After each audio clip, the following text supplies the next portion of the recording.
Emma Walsh made a choice that night at the Riverside Crown.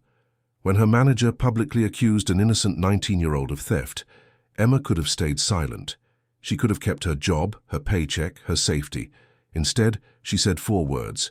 She didn't do anything. Those words cost her everything: her job, her income, her dignity. She was fired in front of a packed restaurant, humiliated, and escorted out like a criminal. But what the manager didn't know, what nobody knew, was that a man sitting quietly at table 7 had witnessed the entire thing. And he wasn't just any customer. What happened next sparked a chain of events that would go viral, challenge a billion-dollar corporation, and prove that sometimes doing the right thing costs you everything before it gives you more than you ever imagined. The clatter of silverware against porcelain created a symphony Emma Walsh knew by heart. 5 years waiting tables at the Riverside Crown had taught her every sound. The clink of wine glasses during a toast, the scrape of chairs when someone was about to leave without tipping, and tonight, the sharp crack of a plate hitting the floor. "I didn't take it!" Sophia's voice cut through the dinner rush, high and desperate. Emma's head snapped up from table 12, where she'd been explaining the difference between the Lake Erie walleye and the Atlantic salmon to a couple celebrating their anniversary. The restaurant, perched along the Detroit River with floor-to-ceiling windows showcasing the glittering Ambassador Bridge, had gone quiet. 40 tables, maybe 120 people, all staring. Tyler Grant, the evening manager, stood in the center of the dining room like a prosecutor at trial. His face was red, his finger pointed at Sophia like a weapon. The 19-year-old hostess looked like she wanted to disappear into the marble floor. "The customer's wallet was on table 7, Tyler's voice boomed. "Now it's gone. You were the last one in that section." Emma's stomach dropped. She knew that tone. Tyler used it when he wanted someone to see him being tough, to make an example. She'd seen 3 servers quit in 6 months because of it. "I swear I only brought water," Sophia's voice cracked. "Empty your pockets." The dining room felt like it was holding its breath. Emma glanced at table 7. A man sat alone, watching with an unreadable expression. He wore a simple navy sweater and jeans, underdressed for the Riverside Crown where most men wore jackets. Something about the way he observed, calm and still, made her pause. But she didn't have time to wonder. "Tyler, maybe we should handle this in the back," Emma said, moving toward them. Her voice was steady even though her heart hammered. She needed this job, needed it badly. But she also knew what it felt like to be accused of something you didn't do. "Stay out of this, Walsh." Tyler didn't even look at her. Sophia's hands shook as she pulled out her pockets, empty, lint and a folded receipt. "Your bag, then." "Tyler," Emma tried again. "I said stay out of it." A murmur rippled through the crowd. Someone's phone camera light flicked on. Emma saw it from the corner of her eye, table 18, a woman in her 30s recording. Sophia opened her small purse, lipstick, keys, a pack of gum, no wallet. For a moment, Emma thought it was over, but Tyler's expression didn't change. If anything, he looked angrier that he'd been wrong. "You probably stashed it somewhere, or had an accomplice." "That's enough." Emma's voice came out sharper than she intended. She stepped between Tyler and Sophia, her hand steady even though every nerve told her to walk away. "She showed you everything. There's no wallet." Tyler's eyes narrowed. "Excuse me?" The air in the restaurant shifted. Emma could feel it, the attention redirecting, focusing on her now instead of Sophia. This was the moment she could back down, apologize, let Tyler have his power trip. She looked at Sophia's tear-streaked face, at the customers watching, at the man at table 7, who leaned forward slightly as if he didn't want to miss a single word. Emma took a breath.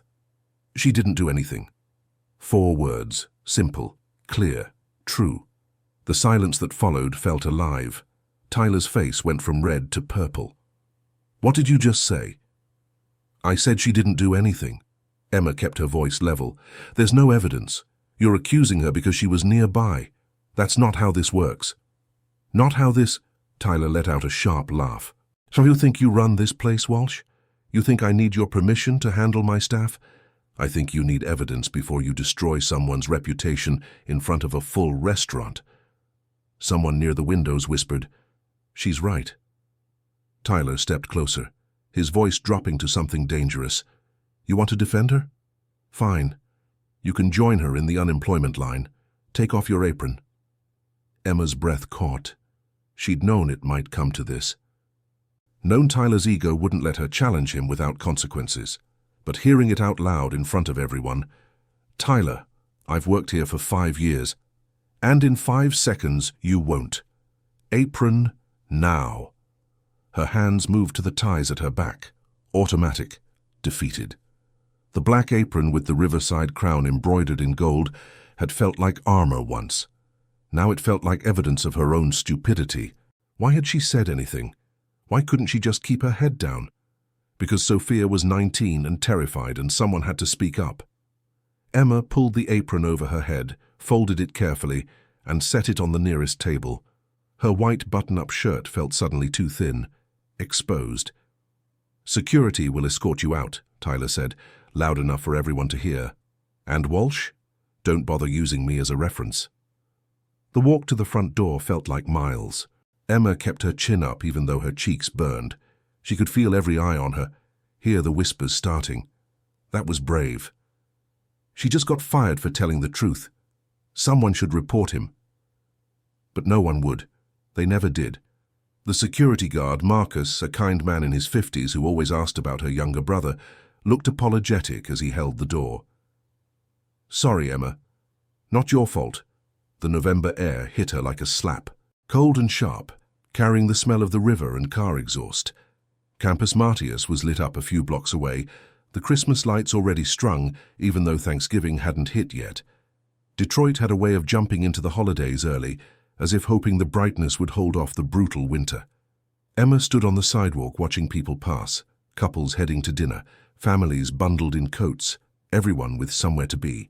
She pulled out her phone. 3 texts from her brother asking when she'd be home. Rent due in 5 days. Car payment due in 7. She'd been fired for 4 words. She didn't do anything. Emma laughed, sharp and bitter, her breath fogging in the cold air. Yeah, she whispered to no one, and neither did I. Behind her, through the restaurant's glass doors, the dinner service continued. The murmur of conversation rose again. Forks clinked against plates. Life moved on. At table 7, the man in the navy sweater watched Emma stand alone on the sidewalk. He picked up his phone, typed a short message and set it down. Then he signaled for his check. James Carter had learned a long time ago that you don't really know a business until you sit in the cheap seats, or in this case, the table by the kitchen door that nobody wanted. Table 7, where the swinging door created a draft every 30 seconds and you could hear the line cook shouting over the sizzle of sauté pans. He'd been sitting there for 40 minutes, watching. The Riverside Crown was the flagship of his restaurant group, 12 locations across Michigan, Ohio, and Illinois. On paper, it was performing well. Great reviews, solid profit margins. Tyler Grant, the evening manager, had even been recommended for a promotion. On paper. James took a sip of his water, tap, not the sparkling water the server had tried to upsell him on, and watched the dining room. The real story of a restaurant wasn't in the numbers. It was in the way servers moved, the tone managers used, whether the hostess smiled because she wanted to or because she had to. Tonight, he was getting an education. The wallet incident had started simply enough. An older gentleman at this very table, before James had been seated, apparently left his wallet behind, or thought he had. James had seen the whole thing from the bar, where he'd been nursing a Coke and pretending to check email. The manager, Tyler, had immediately zeroed in on the young hostess. No investigation, no checking with other staff, just accusation. And then the waitress had stepped in. She didn't do anything. James set down his glass. 4 words that had just cost her everything. He'd watched her face as she said it, calm, certain, even though her hands had trembled slightly. Not the righteousness of someone looking for a fight, just the quiet conviction of someone who couldn't stay silent.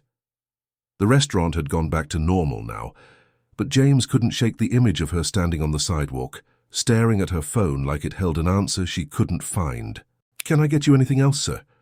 A server appeared. Young guy, maybe 22, with the kind of eager smile that hadn't been crushed yet. His name tag read, Derek. Actually, yes. James kept his voice casual. What just happened there? Derek's smile faltered. Oh, that was just a misunderstanding. Looked like someone got fired. Emma? Derek's voice dropped. She's worked here forever. Longest running server on the evening shift. Tyler doesn't like being questioned. Does that happen a lot? Derek glanced toward the back where Tyler was now laughing with a couple at table 15, all charm and professional warmth. Look, I'm just a customer asking questions. James smiled. Curious, that's all. Something in Derek's expression shifted. Maybe it was the tone. Maybe it was just that he'd been holding it in too long. 3 people quit last month. Tyler's got a temper. Corporate doesn't care because the numbers are good, but... He trailed off. Emma was the one who stood up to him, not just tonight. She's always been like that. Fair, you know. And the hostess? Sophia? Sweet kid. First job. She definitely didn't take anything. Derek lowered his voice further. Between you and me, I saw the guy from this table earlier. He found his wallet in his car. Came back to apologize, but Tyler was already on his power trip. James felt something cold settle in his chest. The wallet turned up? 10 minutes ago, Guy felt terrible, but Tyler wasn't about to admit he was wrong. Of course not. Men like Tyler Grant never admitted they were wrong. They just got louder. Thanks for the honesty, James said. He pulled out his own wallet, the irony wasn't lost on him, and set down 3 20s for a $30 meal. Keep the change. Derek's eyes widened. Sir, that's for your integrity. James stood, buttoning his coat. One more question. The woman who got fired, Emma, she have family, kids? Younger brother, Tommy. He's 17, I think. She basically raised him after their parents. Derek made a vague gesture. Rough situation. She works doubles sometimes just to keep things going.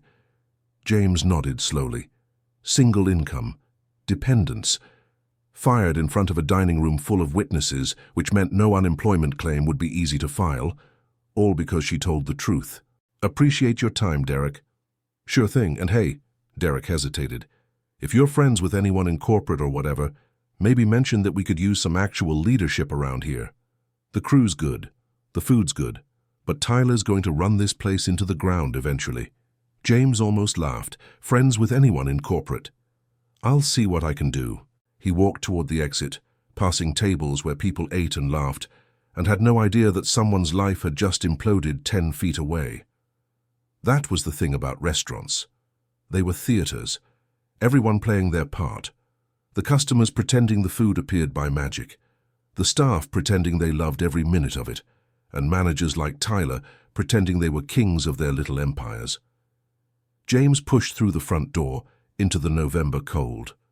The street was busy for a Thursday night, people heading to the nearby theaters, to Greektown for late-night gyros, to the dozen bars that lit up this part of downtown.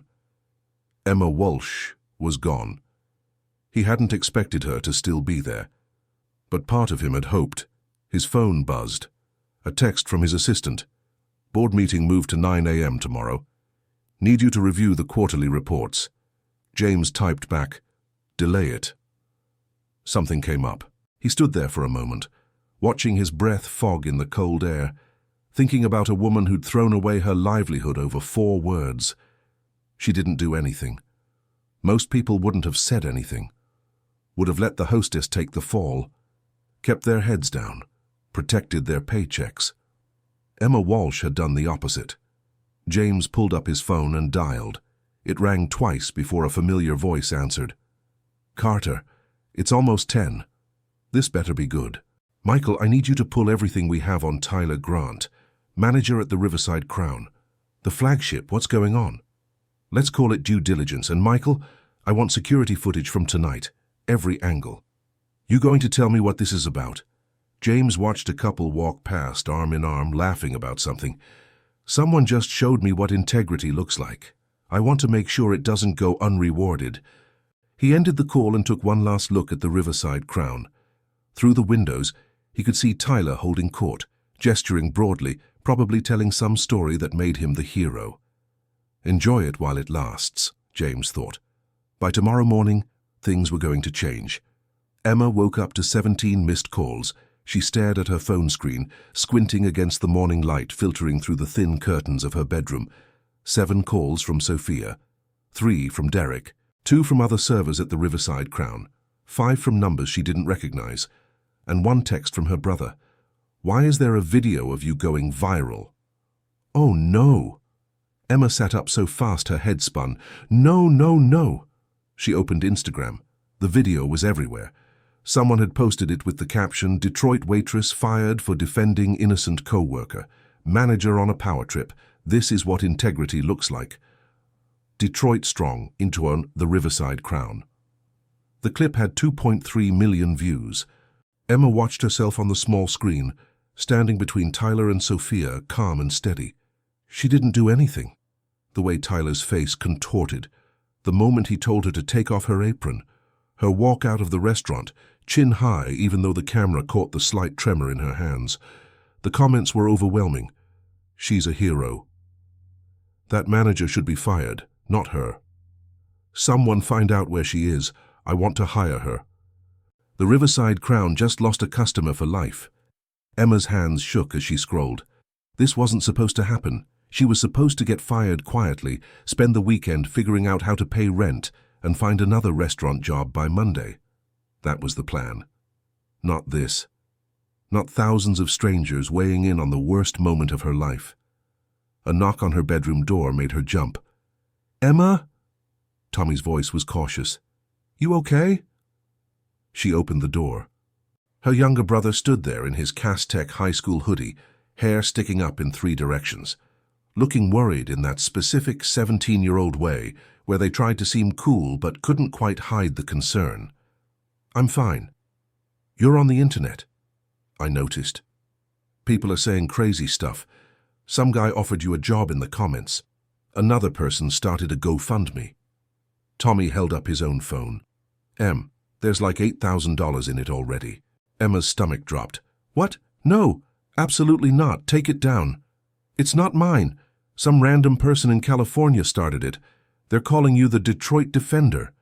He made air quotes with one hand. "It's kind of awesome, actually." "It's not awesome, Tommy. I got fired. We have rent due in 5 days and—" She stopped herself. Tommy didn't need to carry that weight. He was supposed to be worried about SATs and homecoming, not whether they could keep the lights on. Her phone rang. Sophia's number. "Hey," Emma answered, moving past Tommy into the tiny kitchen of their apartment. The 2-bedroom place in Midtown wasn't much, but it was clean and safe and close enough to Tommy's school that he could walk.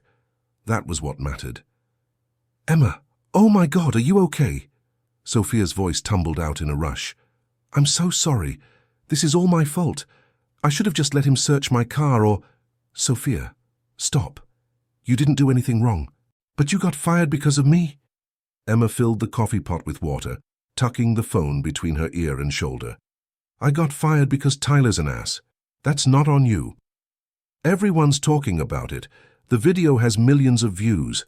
People are calling the restaurant, leaving bad reviews. Corporate called Tyler in at 6 this morning." Sophia's voice dropped to a whisper. "Emma, I think something big is happening."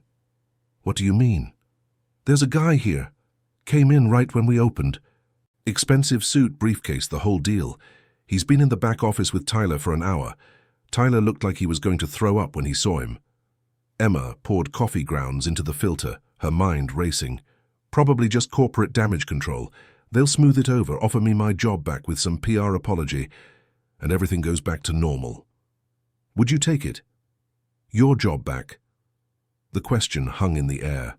Emma thought about walking back into the Riverside Crown, pretending nothing had happened, working under Tyler, who would smile to her face and make her life hell in every small way he could. "I don't know," she admitted.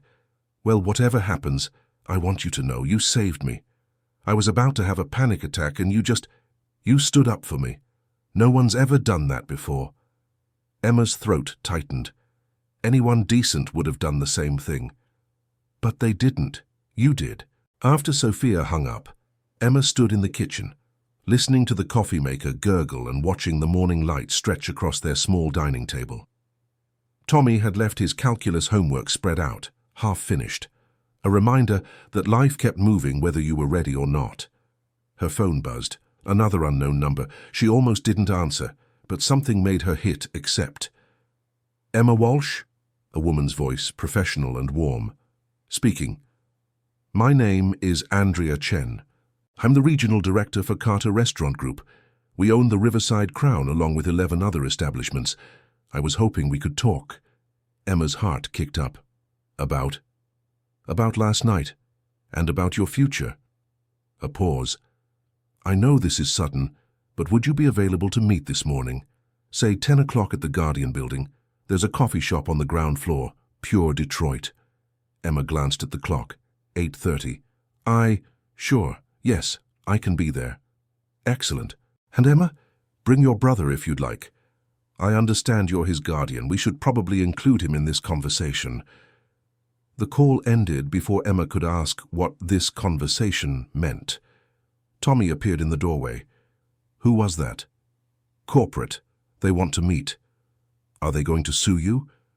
"I don't think so." Emma ran a hand through her hair. "Get dressed. Nice clothes. We're going downtown." "Wait, I'm coming?" "Apparently." Tommy's eyes lit up. "This is so weird. It's like we're in a movie or something." "It's not a movie, Tommy. It's our lives falling apart in slow motion." But as she headed back to her room to find something professional to wear, not easy when your wardrobe consisted mainly of black pants and white shirts suitable for waiting tables, Emma couldn't shake the feeling that something had shifted. The video, the calls, the mysterious meeting. Maybe Sophia was right. Maybe something big was happening. She just wished she knew whether it was good or catastrophically bad. At the Riverside Crown, Tyler Grant sat across from a man he'd never met, but whose presence made his collar feel too tight. "Mr. Grant," the man said, his voice calm and cold. "Let's talk about your management style." Tyler tried to smile. "I run a tight ship. The numbers speak for themselves." "The numbers." The man opened a folder. "Yes, let's discuss those, along with the security footage. And the 3 formal complaints filed against you in the last 6 months that somehow never made it to HR." Tyler's smile died. "But first," the man continued, "tell me about Emma Walsh." The Guardian building was one of Detroit's crown jewels, an Art Deco masterpiece that looked like it belonged in a Gatsby novel. Orange and yellow tiles covered the vaulted ceiling, creating a cathedral of color and light. Every time Emma walked through the lobby, she felt small and significant at the same time. Today she just felt nervous. "This place is insane," Tommy whispered, craning his neck to stare at the ornate details. "It's like a museum." "Focus," Emma muttered, smoothing down her navy blazer, the one she'd bought at Goodwill for her community college graduation 3 years ago. "And don't say anything weird." "When do I say weird things?" "Tommy, okay, that one time at your work party, but I was 14 and someone gave me Coke with rum in it. We're here." Emma spotted the coffee shop tucked into the corner of the lobby. Pure Detroit, part cafe, part gift shop, all local pride. A woman in a charcoal suit sat at a corner table, 2 coffee cups already waiting. Andrea Chen looked like she'd stepped out of a boardroom and into reality without missing a beat. Mid-40s, sharp eyes behind stylish glasses, the kind of presence that made you sit up straighter without meaning to. She stood as they approached, extending a hand. "Emma, thank you for coming on such short notice." "Of course." Emma's handshake was firm. Dad had taught her that before he died. Look people in the eye. Firm grip. Shows respect. "And you must be Tommy." Andrea shook his hand too, which seemed to surprise him into politeness. "Yes, Mum." They sat. Emma noticed Andrea had ordered both coffees black. A test or just efficiency? "I'll get straight to it," Andrea said. "We've reviewed the security footage from last night, all of it. The incident with the wallet, Tyler's response, and your intervention." Emma's stomach knotted. "I wasn't trying to cause a scene." "You told the truth." Andrea's voice was matter-of-fact. "In a situation where most people would have stayed silent, that takes courage. Or stupidity? A slight smile. Our analysis suggests courage. Tommy snorted, then tried to cover it with a cough. The wallet was found, Andrea continued, in the customer's car, exactly where he'd left it. Tyler Grant knew this approximately 7 minutes before he fired you. He chose not to correct the situation. The coffee in Emma's cup suddenly looked very interesting. So he fired me knowing Sophia was innocent? Yes. That's... Emma searched for a word that wasn't a curse. That's really messed up. It's also grounds for termination. Tyler Grant is no longer employed by Carter Restaurant Group. Emma's head snapped up. What? As of approximately, Andrea checked her watch, 40 minutes ago. He's being escorted from the premises as we speak. Tommy let out a low whistle. Damn. Tommy? Emma hissed, but Andrea just smiled. My sentiments exactly. She pulled a folder from her briefcase. Emma, we'd like to offer you something. Not your old position. I think we can agree that ship has sailed. Something better. Emma's heart hammered. I don't understand. The Riverside Crown needs a new manager. Someone who understands integrity isn't just a buzzword. Someone who knows the restaurant from the ground up. Andrea slid the folder across the table.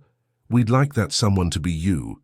The lobby noise, tourists taking photos, business people rushing to meetings, the echo of footsteps on marble, all of it faded into white noise. Manager. Emma's voice came out smaller than she intended. I'm a waitress. You were a waitress who ran that floor better than the actual manager. We've reviewed your file, Emma.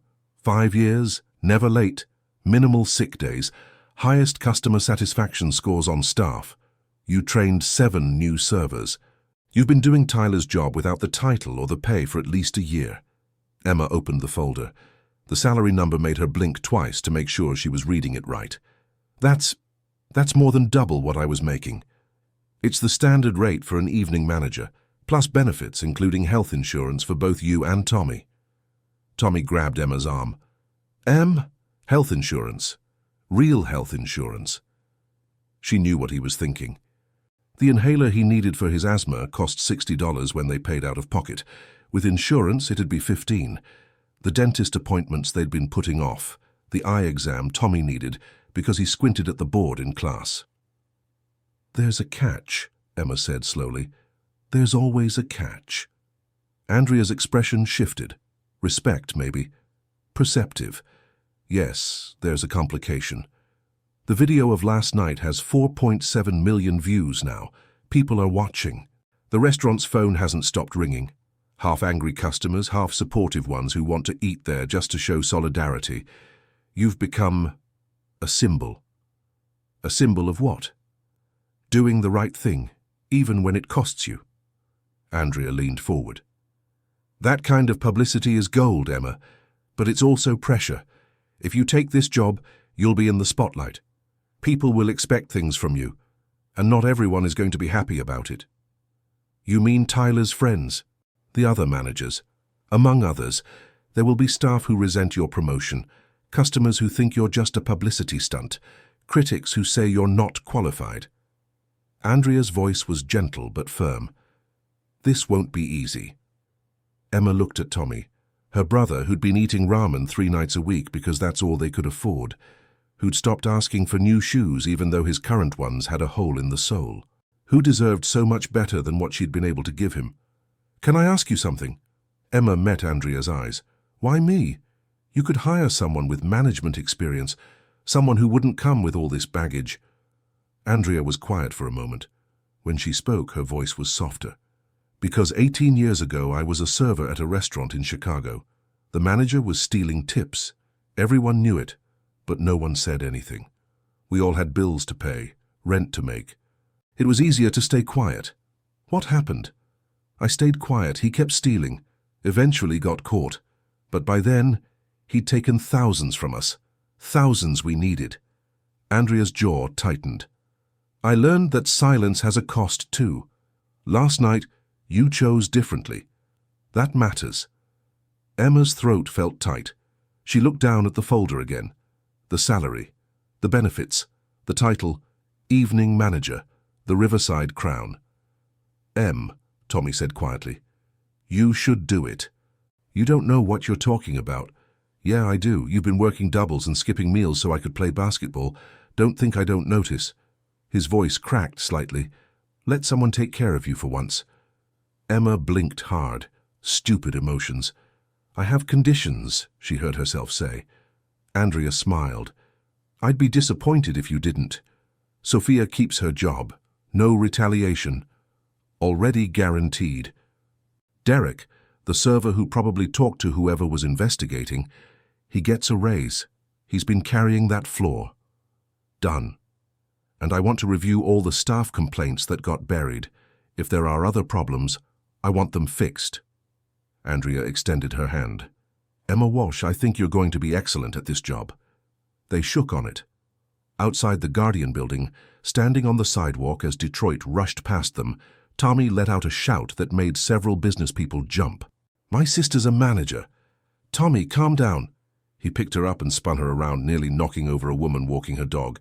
We can buy real groceries and fix the heat, and I can get new shoes. Emma laughed despite herself, despite the fear curling in her stomach, despite knowing that everything was about to change in ways she couldn't predict. New shoes first, she said. Definitely new shoes. Her phone buzzed. Another unknown number. She almost ignored it, but the text preview caught her eye. Congratulations on the promotion. Well deserved. We should talk. JC Emma frowned. Who's JC? Tommy peered over her shoulder. Maybe a reporter.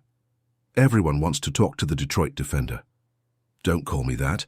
Too late, it's trending on Twitter. Emma groaned. But as they walked toward the parking garage, dodging puddles and tourists, she couldn't stop looking at that text. We should talk. Something about those 3 words felt important, like a puzzle piece she didn't know was missing. At the Riverside Crown, James Carter stood in what used to be Tyler Grant's office, reviewing security footage with his legal team. The promotion was smart, his lawyer said. Gets ahead of any potential lawsuit. Shows good faith. James nodded, but his attention was on the screen. The moment Emma had stepped between Tyler and Sophia.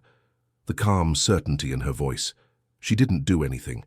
Pull her full employment record, James said, and find out everything we can about her background. If she's going to be managing the flagship, I want to know who we're working with. Already on it. James watched the footage one more time. Emma walking out of the restaurant, shoulders back, head high. Most people broke when the world pushed back. She'd gotten stronger. He picked up his phone and sent a text. Congratulations on the promotion. Well deserved. We should talk. Jaisessa. Then he waited to see if she'd respond. Emma's first day as manager started with a grease fire and ended with a marriage proposal. Not to her, thankfully. But still.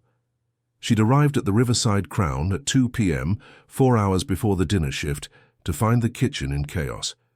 Apparently the new line cook had decided to test if vegetable oil was flammable. It was. Everyone out.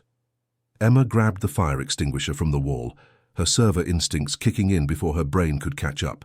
She'd seen Carlos, the head chef, handle this twice before. Aim at the base, short bursts. Don't panic. The flames died with a hiss and a cloud of white powder. The kitchen staff stared at her. 5 cooks, 2 dishwashers, and Carlos himself, who looked impressed despite the disaster. Well, Carlos said in his thick accent, a smile tugging at his mouth. The new boss knows her way around a fire extinguisher. Tyler would have just screamed and called corporate. Tyler's gone, Emma said, setting down the extinguisher. Her hands were shaking, but she kept her voice steady. And the new rule is, if you don't know if something is flammable, assume it is, especially in a kitchen. Questions?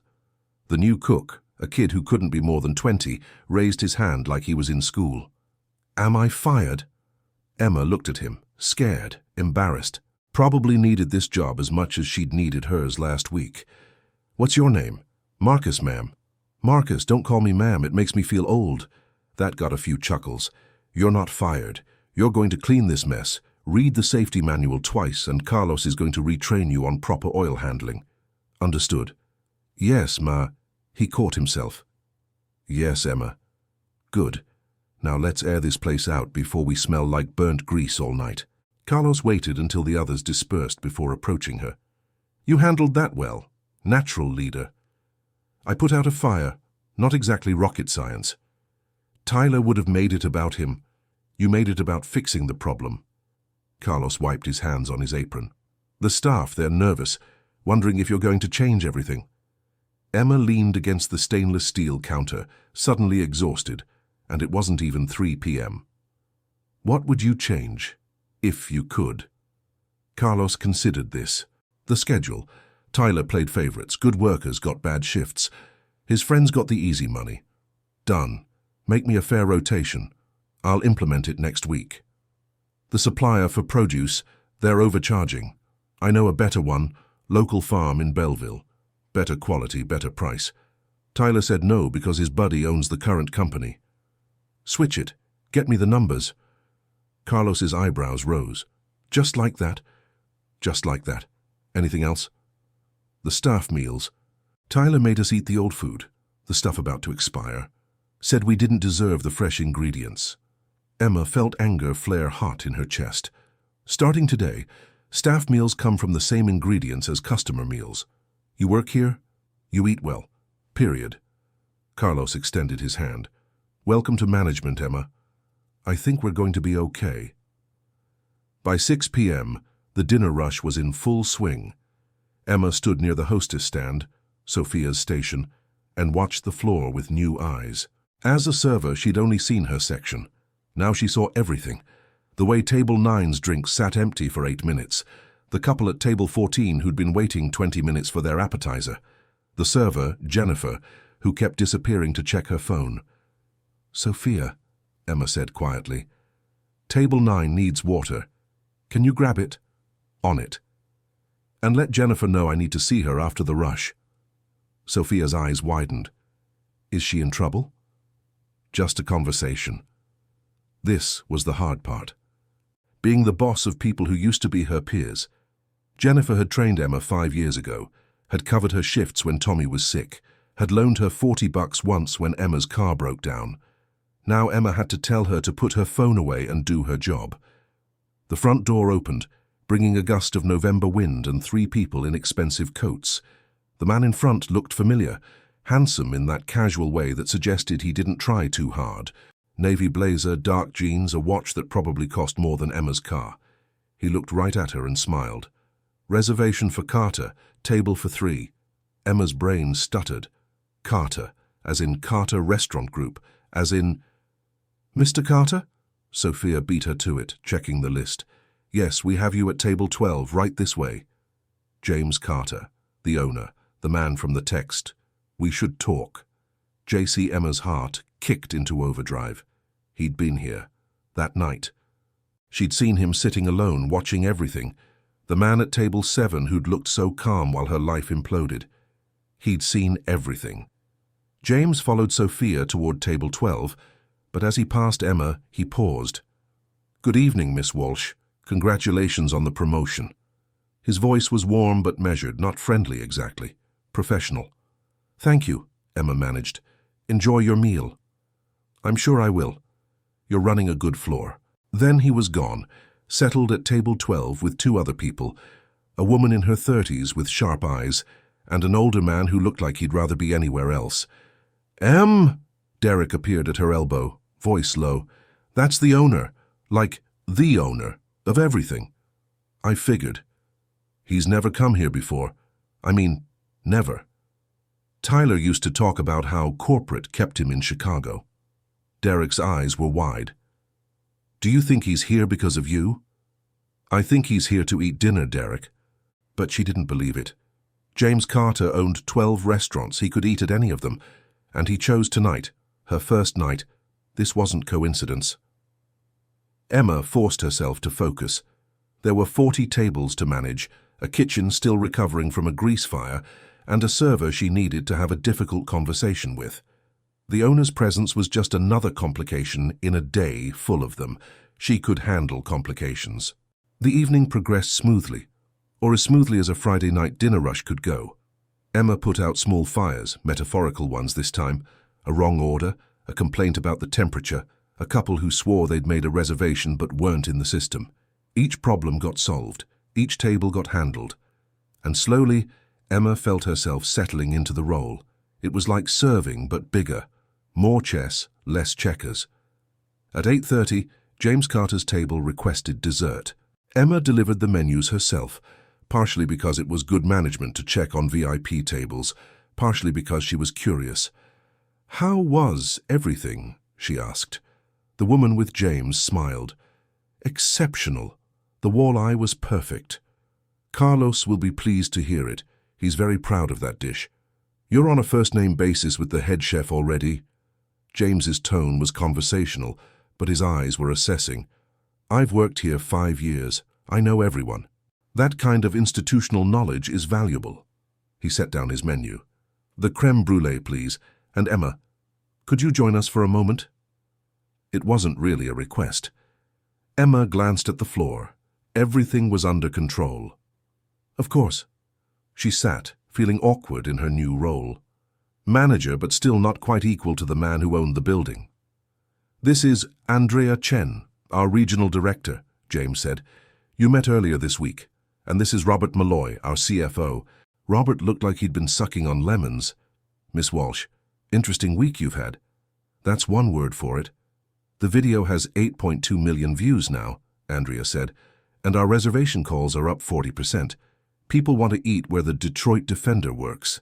Emma winced. "I wish people would stop calling me that." "Embrace it," James said. "You've become a symbol. That has power. I just wanted to do the right thing." Which is exactly why it resonated. James leaned back in his chair, and Emma noticed the way he observed. The same calm attention from that night, like he was solving a puzzle. "How's your first day going?" "We had a small fire, a scheduling crisis, and I had to tell a former coworker that she needs to take her job more seriously." Emma shrugged. "So, pretty normal." James laughed, genuine and unexpected. "Andrea, I told you she'd be perfect for this." "You were right," Andrea admitted, "though I still think we should have given her more training first." "She's been training for 5 years. She just didn't have the title." Robert cleared his throat. "With all respect, Mr. Carter, promoting someone viral is risky. If she fails, it's not just her reputation on the line, it's ours." Emma felt heat creep up her neck. "I'm sitting right here." "Yes, you are." Robert met her eyes. "Which is why I'm being direct. This company has a reputation to maintain. You're untested in management. The board is concerned." "The board," James said coolly, "can take it up with me." Emma earned this position. The tension at the table could have been cut with a knife. Emma stood. "Gentlemen, Andrea, I appreciate your concern, Mr. Malloy, but I didn't ask for this promotion to be easy. I asked for it to be fair. If I fail on my own merit. Not because someone decided I wasn't worth the chance." She walked away before anyone could respond, her heart pounding. Behind her she heard James say, "See? Perfect." At 10 p.m., Emma finally sat down in the back office. Her office now, weird as that felt. The dinner rush was over. The staff was cleaning up.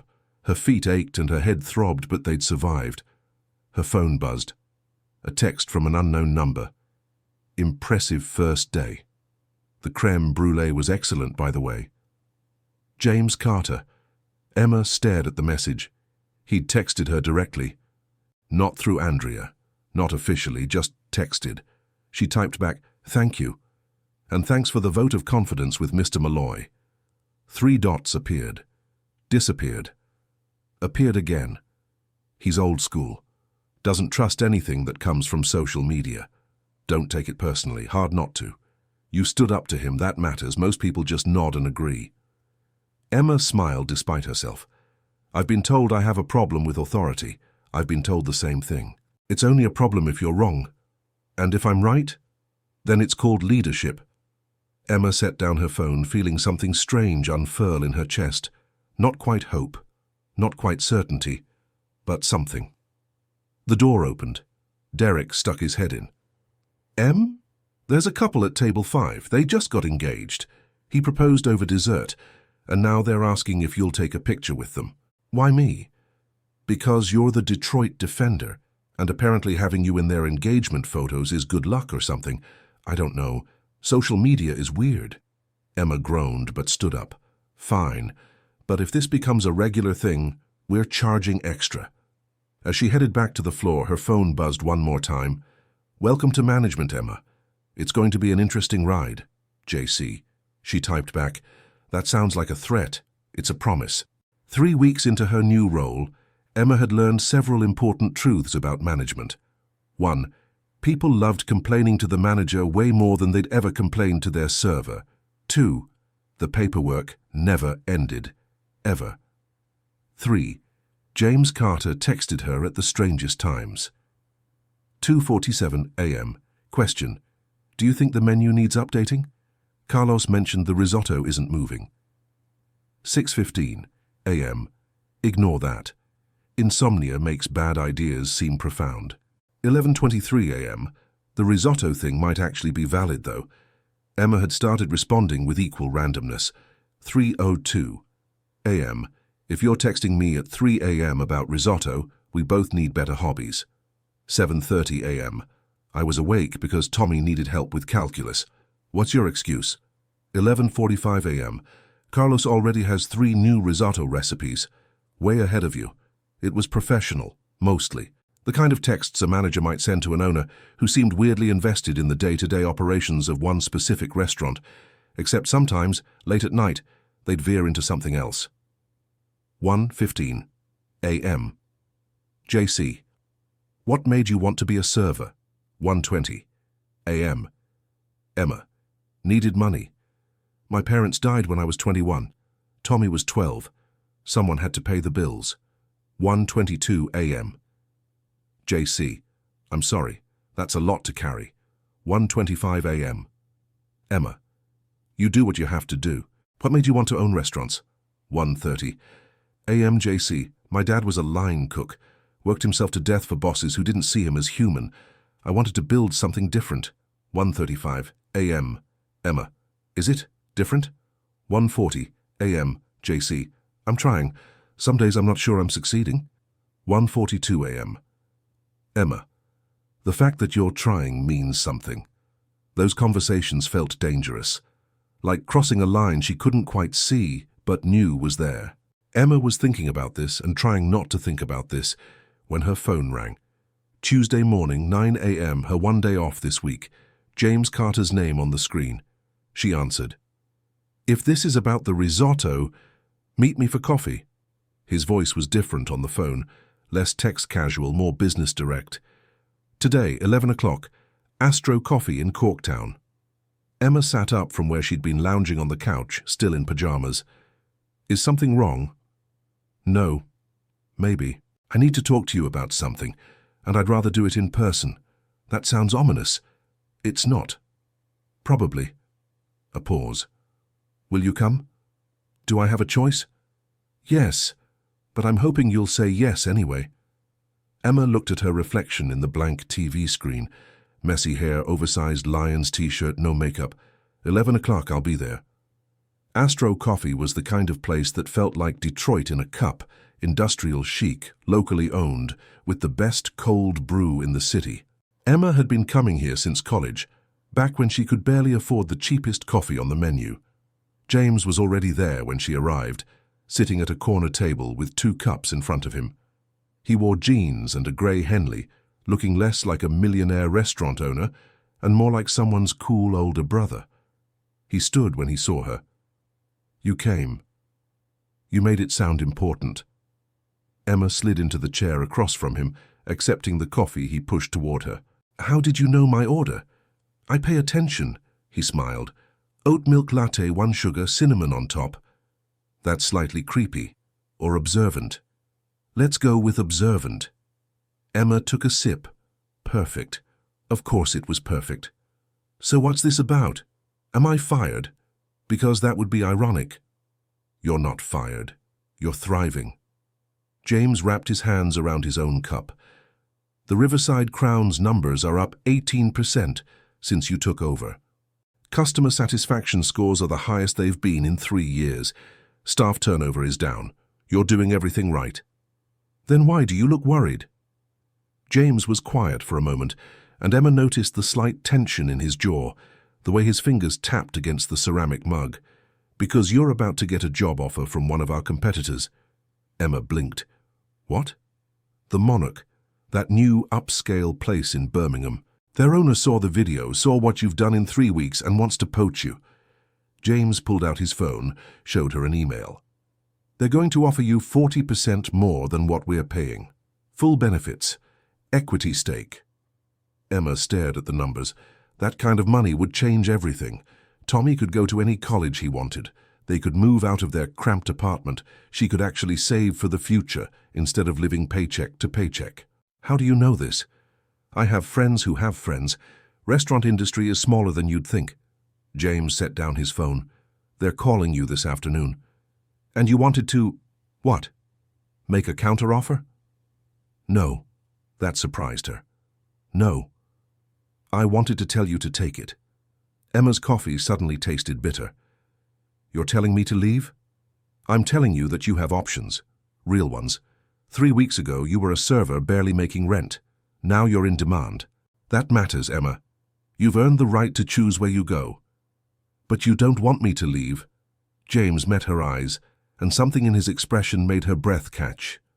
"What I want is complicated."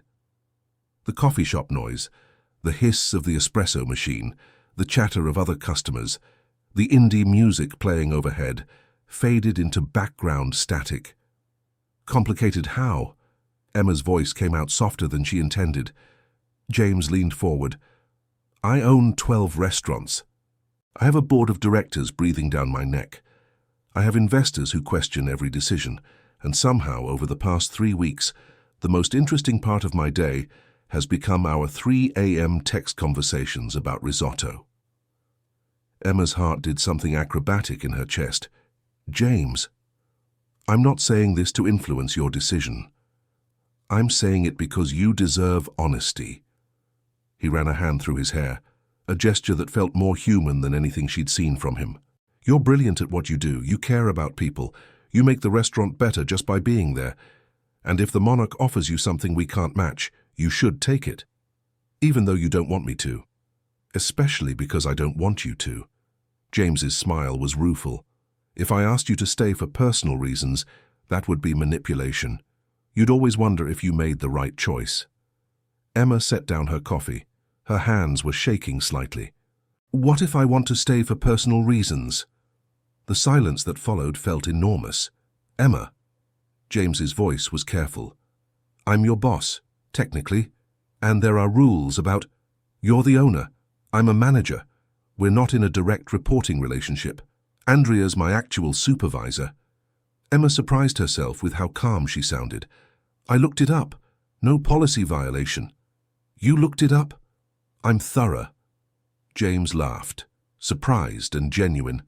"Yes, you are. So let me ask you something." Emma leaned forward, mirroring his posture. "If I wasn't your employee, if we'd met at, I don't know, a coffee shop, like right now, hypothetically, would you ask me out?" James's eyes were steady on hers. "In a heartbeat." The words hung between them, honest and dangerous and thrilling. Emma's phone buzzed. She glanced down. Unknown number. Probably the Monarch calling right on schedule. She declined the call. "What are you doing?" James asked. "Making a choice." Emma turned off her phone completely. "I'm staying at the Riverside Crown, not because of the money, not because you're here, but because I like what we're building. The staff trusts me. The work matters. And yeah, maybe there's a guy who texts me about risotto at 3 in the morning, and maybe I want to see where that goes." "Emma, think about the money." "I am thinking about it, and I'm thinking 40% more doesn't matter if I'm not happy, if I'm not growing, if I'm just another manager in someone else's vision." She met his eyes. "At the Riverside Crown, I can make a difference. That's worth more than equity in a place that just wants me for publicity." James looked at her like he was seeing something new. "You're sure?" "I'm sure, about the job anyway." Emma felt her cheeks warm. "The other thing, the personal thing, maybe we should take that slower. Slower is good, slower is smart. But not off the table?" James's smile could have lit up the whole coffee shop. "Definitely not off the table." Emma's phone buzzed again, still off, but the vibration rattled the table. She ignored it. "You should probably call them back," James said. "Be professional about declining." "I will later." Emma picked up her coffee. "Right now I'm having coffee with a friend, who happens to own restaurants, and who I might possibly want to have dinner with sometime, when appropriate." After a reasonable amount of time has passed. How much time is reasonable? I don't know, 3 months, 6. That's very reasonable. I'm a very reasonable person. They sat there, not quite dating, not quite just friends, somewhere in the complicated middle that felt exactly right. Emma's phone vibrated for the 3rd time. "Okay, now you really should get that," James said. Emma turned it back on. 3 missed calls from the monarch. And 1 text from Tommy. "Why is some fancy restaurant calling our house asking for you?" She typed back. "Long story. Tell them I'm not interested." "Are you insane?" "Probably. I'll explain later." She looked up at James. "I should go. Tommy's going to have questions I'm not ready to answer." "Fair." James stood when she did. "Emma, thank you for choosing to stay. Thank you for telling me I could leave. That meant something." They walked out together into the December cold. Detroit was gearing up for the holidays, lights strung across the streets, wreaths on the lampposts, that particular energy the city got when it leaned into winter instead of fighting it. "I'll see you tomorrow?" James asked. "Staff meeting at 3, unless you're texting me about risotto before then." "I make no promises." Emma walked to her car, feeling lighter than she had in weeks. She'd turned down more money, made a choice based on what felt right instead of what made sense on paper. And maybe, possibly, started something with a man who saw her not as a viral video or a symbol, but as herself. Her phone buzzed 1 more time as she pulled out of the parking lot. "JC, for the record, I would have asked you out the night we met, even before I knew how brave you were." Emma smiled the whole drive home. Spring in Detroit was a revelation. After 5 months of grey skies and snow that turned black with road salt, the city bloomed. Trees along Woodward Avenue burst into green. The riverfront filled with joggers and cyclists.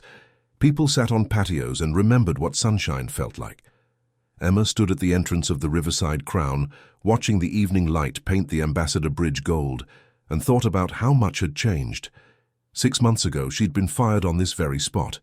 Now she was standing here as the manager of the highest-rated restaurant in Carter Restaurant Group's portfolio. They'd won 3 awards this quarter. Staff retention was at 92%. Carlos had been featured in Our Detroit magazine for his innovative take on Midwestern cuisine, and Emma had learned that success was a lot more complicated than she'd imagined. "Boss?" Sophia appeared at her elbow, clipboard in hand.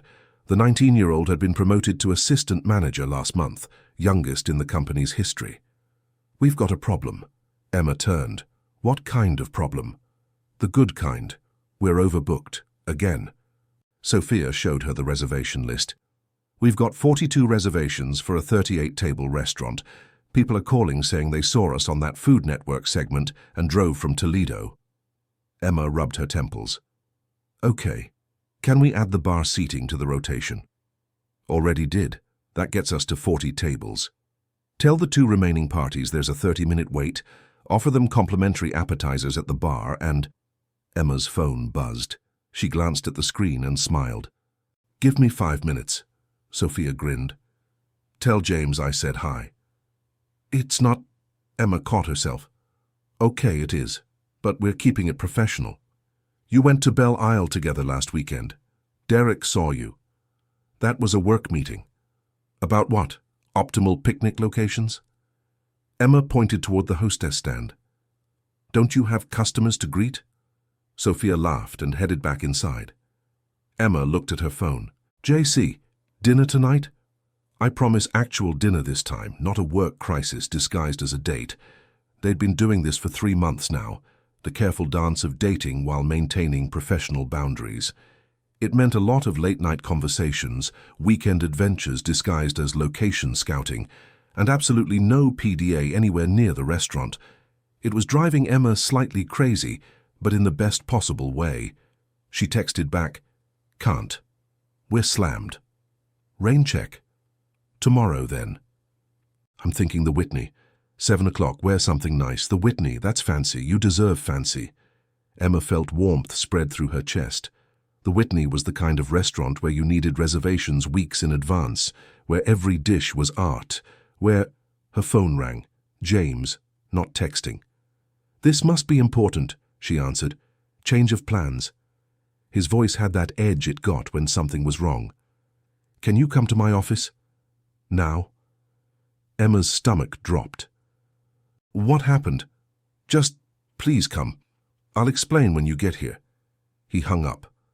Carter Restaurant Group's headquarters occupied the top floor of a renovated building in New Center. Floor-to-ceiling windows overlooked the Detroit skyline. Modern furniture that probably cost more than Emma's car. The kind of space that made you feel successful just by walking into it. James's assistant waved her through. "He's waiting for you." Emma found James standing at the window, hands in his pockets, tension visible in every line of his body. "James, what's going on?" He turned. "The board is forcing me to sell." The words didn't make sense at first. "Sell what?" "The company. Carter Restaurant Group." His voice was flat. "They've had offers, good offers, and they want to accept." Emma sat down before her legs could give out. "They can't do that. It's your company. It's their investment. I own 49%. They own 51%. Legally, they can outvote me." James moved to his desk, pushed a folder toward her. "The buyer is Meridian Hospitality, big corporate chain. They want all 12 locations." Emma opened the folder. The numbers swam before her eyes. Millions of dollars, restructuring plans, projected efficiencies. Her stomach turned. She knew what efficiencies meant. They're going to fire people. They're going to optimize staffing levels. James's voice was bitter. "Which means cutting anyone they consider redundant. They'll keep the kitchen staff, maybe half the servers. Management will be replaced with their own people. So I'm out." "You're definitely out. They made that clear. Said you're too visible and lack traditional qualifications." He slumped into his chair. "I tried to fight it, Emma. I've been fighting it for 2 weeks. But they have the votes." Emma stared at the folder. 6 months ago, she'd had nothing. Then she'd found this. A job she loved, a team she'd built, a purpose that mattered. And now it was being taken away by people who saw staff as line items on a spreadsheet. "When?" she asked quietly. "They signed the papers in 3 days. Meridian takes over in 30. 3 days, 1 month. Then everything Carlos had built, everything Sophia was becoming, everything Emma had worked for, gone. There has to be something we can do. I've explored every option, tried to buy out the board members, find other investors, restructure the deal." James's jaw tightened. "They won't budge. They want their payout, and Meridian's offering top dollar." Emma looked at him, really looked. The man who'd texted her at 3 a.m. about menu items, who'd taken a chance on a viral video waitress, who'd built something that mattered and was watching it get torn apart by people who only cared about profit margins. "I'm sorry," she said. "I'm sorry. This is my fault. I should have maintained majority control, should have seen this coming." He met her eyes. "You're going to be okay, Emma. Meridian's paying out your contract. You'll have 6 months severance, and with what you've accomplished here, any restaurant in the city would hire you." "I don't want any restaurant. I want this one." "I know, me too." They sat in silence, watching the sun set over Detroit. The city lights started flickering on, thousands of them, spreading out to the horizon. Emma thought about the staff. Derek, who'd stood up for her that first night. Sophia, who was finally finding her confidence. Marcus, the cook who'd nearly burned down the kitchen and was now one of Carlos's best students. 38 people who'd trusted her to lead them. She thought about Tommy, who'd been so proud when she got promoted, who'd finally stopped worrying about money every single day. She thought about James, who'd built his company to honor his father's memory, who was losing everything he'd worked for because of numbers on a spreadsheet. "What if we had more time?" Emma asked suddenly. James frowned. "What? You said they sign in 3 days. What if we could delay that? Give us space to find another solution?" "Emma, there is no other solution. What if there is and we just haven't thought of it yet?" She stood up, pacing. "The board wants money. Meridian's offering money. But what if we could offer them something better? Like what? Emma stopped, turned to face him. An idea was forming, crazy, probably impossible, but maybe, just maybe. What if we went viral again? James blinked. What? 6 months ago, a video of me getting fired got millions of views. It changed everything. Made the Riverside Crown famous. Made me famous. Emma pulled out her phone, started scrolling. What if we use that, tell the real story? The one about a billionaire company forcing you to sell. About the staff who's going to lose their jobs. About corporate greed destroying something good. That would be manipulation. It would be truth. You said it yourself. Meridian wants to fire people. They want to gut what we've built. People should know that. Emma's mind raced. The video that started this had power because it was about justice, about someone doing the right thing even when it cost them. This is the same thing. James was quiet, but she could see him thinking. It would have to be perfect, he said slowly. One shot. If we do this and it backfires, the board will accelerate the sale. Then we make it perfect. Emma sat back down, leaning forward. We tell your story, your dad. Why you built this company. What it means to the people who work here. We make it impossible for Meridian to buy us without looking like villains. That's a gamble. So was hiring me. James laughed, sharp and surprised. That's fair. James. Emma reached across the desk, took his hand. Professional boundaries be damned. Let me fight for this. For you. For all of us. He looked at their joined hands, then up at her face. If we do this, things are going to get complicated. Press, attention. The board will be furious. I'm good at complicated. Yes, you are. James squeezed her hand. Okay. Let's do it. But Emma, if this doesn't work, it'll work. How can you be sure? Emma smiled. Because 6 months ago I said 4 words that changed everything. I think we've got a few more in us. Emma spent the next 48 hours doing something she'd never imagined, producing a video that could either save everything or destroy it completely. The plan was simple in theory, terrifying in execution. They would tell the truth, all of it, in a 3-minute video that would either go viral and put pressure on the board or sink into obscurity while Meridian Hospitality took over anyway. This is insane, Derek said for the 10th time, adjusting the lighting in the Riverside Crown's dining room. It was 6 a.m. on a Tuesday, the restaurant closed, just Emma, James, and a skeleton crew she trusted absolutely. Noted, Emma replied, checking the camera angle on her phone. They couldn't afford a professional crew. Too risky, too many chances for leaks. This had to be raw, authentic, the same energy that had made the first video resonate. James sat at table 7, the same table where he'd witnessed everything 6 months ago. Poetic symmetry, Emma thought, or maybe just good storytelling. You sure about this? He asked, looking at the camera Sophia had set up. Once we put this out there, there's no taking it back. I'm sure. Are you? James was quiet for a moment. Then, my father worked as a line cook for 32 years, died of a heart attack in the kitchen of a restaurant that didn't even close for his funeral. The owner said they were too busy. His voice was steady, but Emma heard the old anger underneath. I built this company so that wouldn't happen to anyone else. So people like Carlos and Sophia and you would be seen as human beings, not line items. If telling that story makes me vulnerable, so be it. Emma felt her throat tighten. Okay then, let's tell it. She pressed record. The video opened on James sitting alone at table 7, the Detroit River visible through the windows behind him. 6 months ago, he began, I sat at this table and watched my evening manager fire one of my best employees for telling the truth. Some of you saw the video. Emma Walsh, the woman who said she didn't do anything and lost her job for it. The camera cut to Emma, standing where she'd stood that night. What you didn't see was what happened after, Emma continued.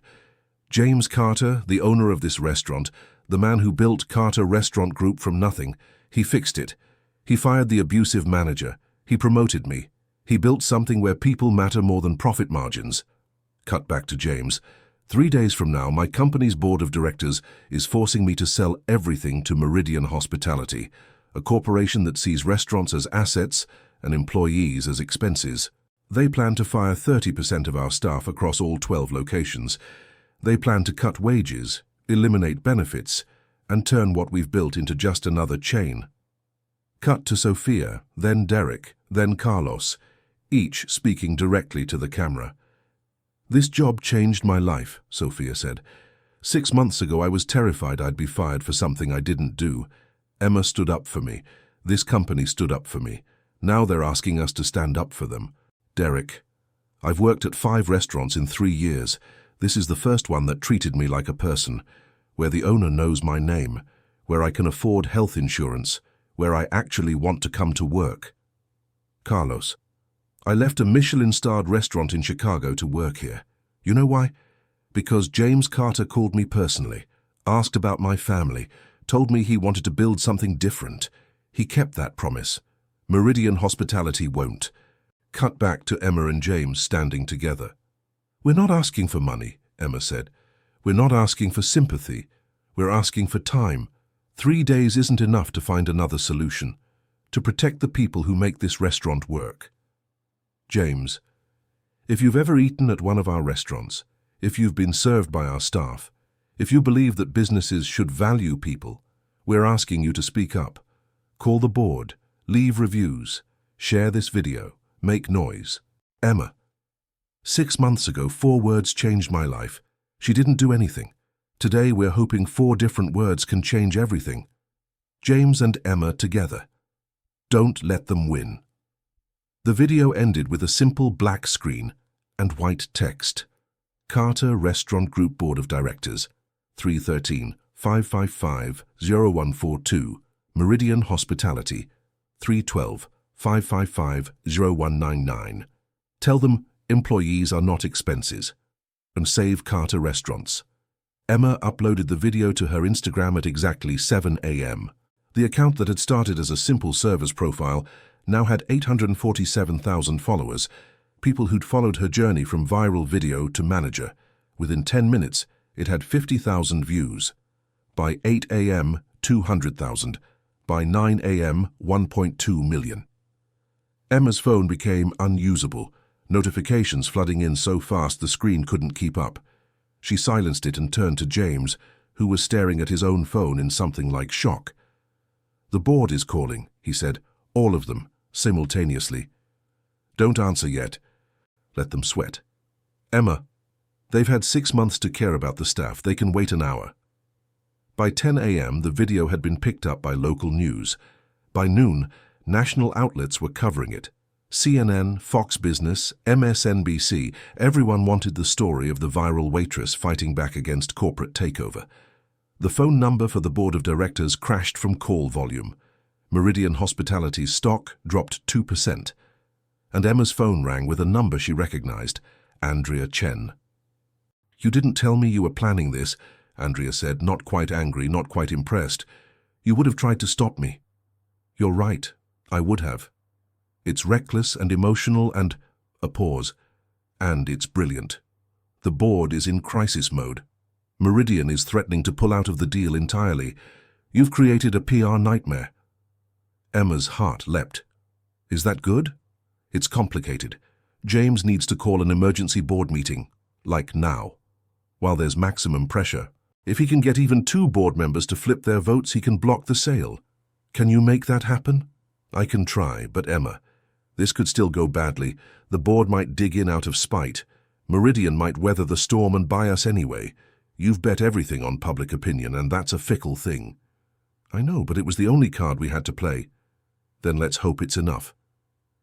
The emergency board meeting happened at 3 p.m. in James's office. Emma wasn't allowed in. Technically, she was just a manager, but she sat in the waiting area with Sophia and Derek, refreshing social media feeds and watching the video's view count climb. 6.8 million views. The hashtag #OnSaveCarterRestaurants was trending number 2 nationally, right below some celebrity scandal. Comments poured in, "This is what happens when workers fight back. Solidarity forever." I called the board, so should you. Meridian Hospitality should be ashamed. Cancelling my reservations at all their properties. Emma Walsh for president. That last one's a bit much, Emma muttered. I don't know, Sophia said, grinning. You've got my vote. An hour passed, then 2. Emma paced the waiting area, wearing a path in the expensive carpet. Finally, at 5:47 p.m., James's office door opened. He looked exhausted, older somehow. But when he saw Emma, he smiled. We won. Emma's knees nearly gave out. What? 3 board members flipped. Said the PR disaster wasn't worth it. Said maybe they'd been too focused on the bottom line and not enough on what we actually built. James laughed, slightly hysterical. One of them got 50 calls from his own grandchildren telling him to vote no. 50. Sophia squealed. Derek whooped. Emma just stood there trying to process it. So we keep the company. We keep the company. Meridian withdrew their offer an hour ago, said we weren't culturally compatible. James pulled Emma into a hug, professional boundaries forgotten. You did it. You actually did it. We did it, Emma corrected, hugging him back. All of us. That night, the Riverside Crown held an impromptu celebration. Staff from all 12 Carter Restaurant Group locations showed up. Cooks, servers, managers, dishwashers. People who'd been strangers this morning but were family now, bound by the shared experience of fighting for something that mattered. Carlos made his famous pozole. Someone brought a Bluetooth speaker.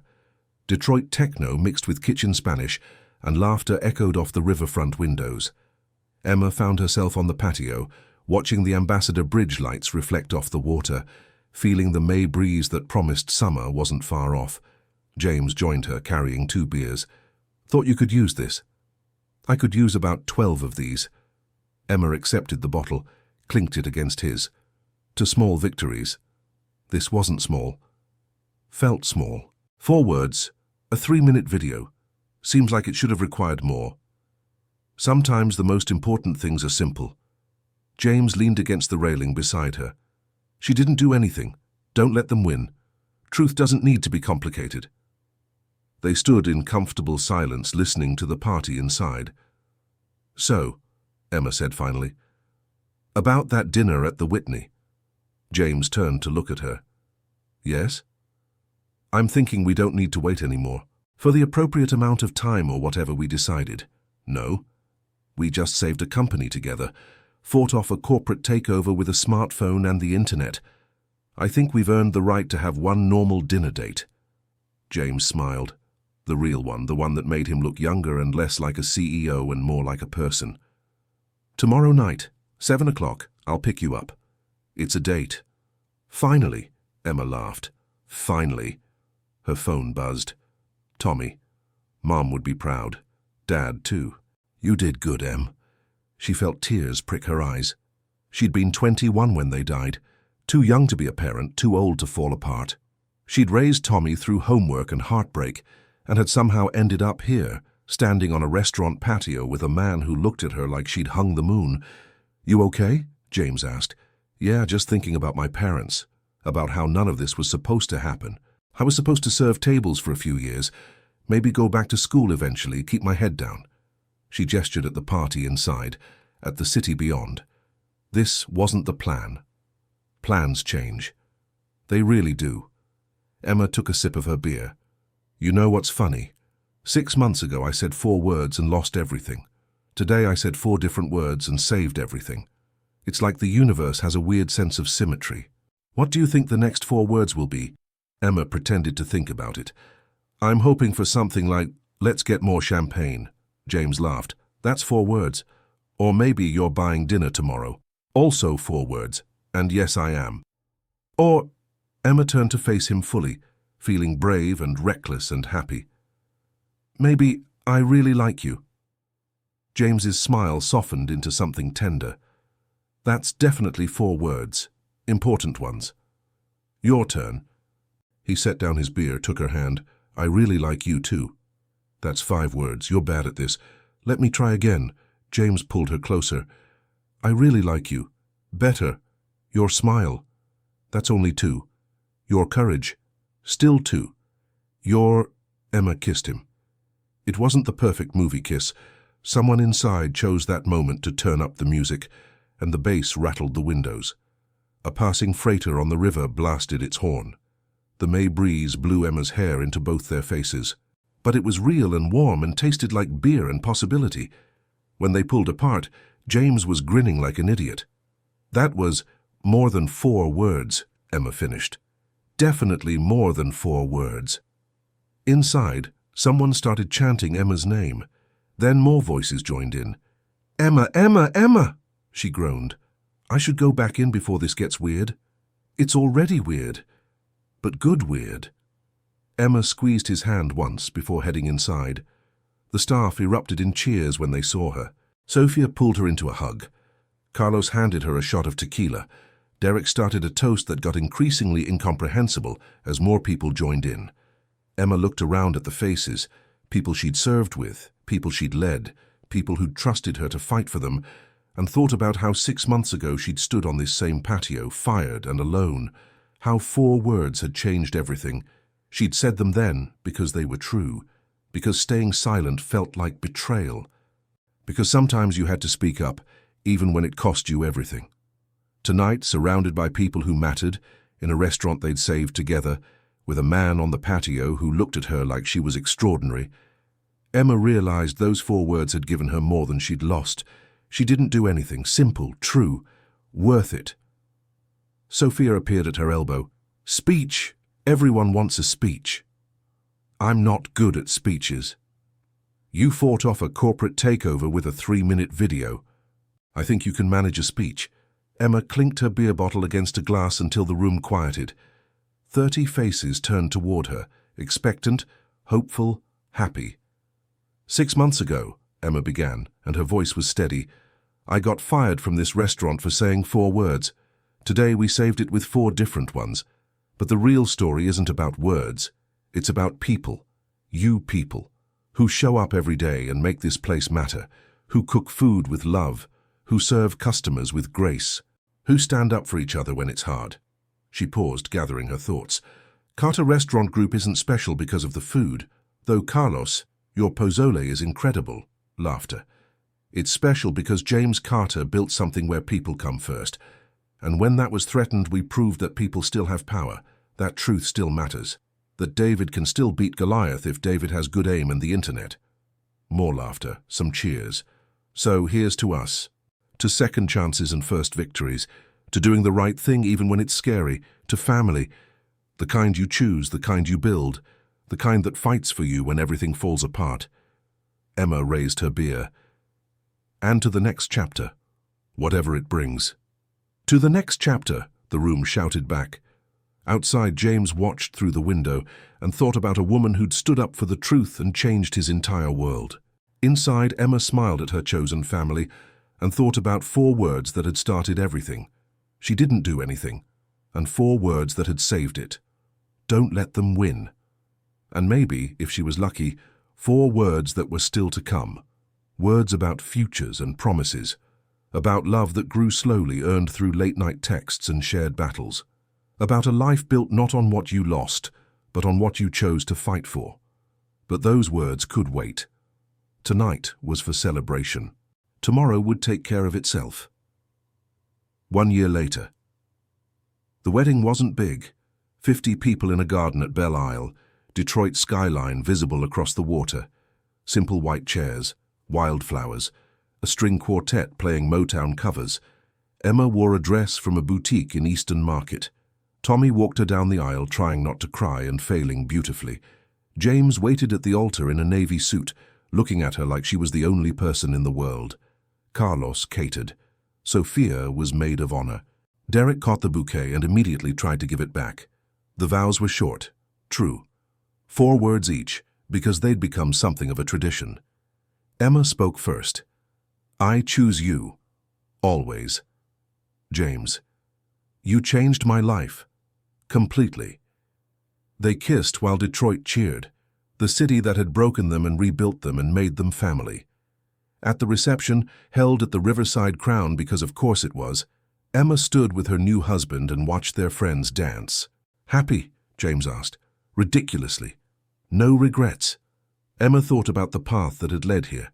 getting fired, going viral, fighting for something that mattered, building a life she'd never imagined. "Not one," she said, and she meant it. 3 words, simple, true, enough.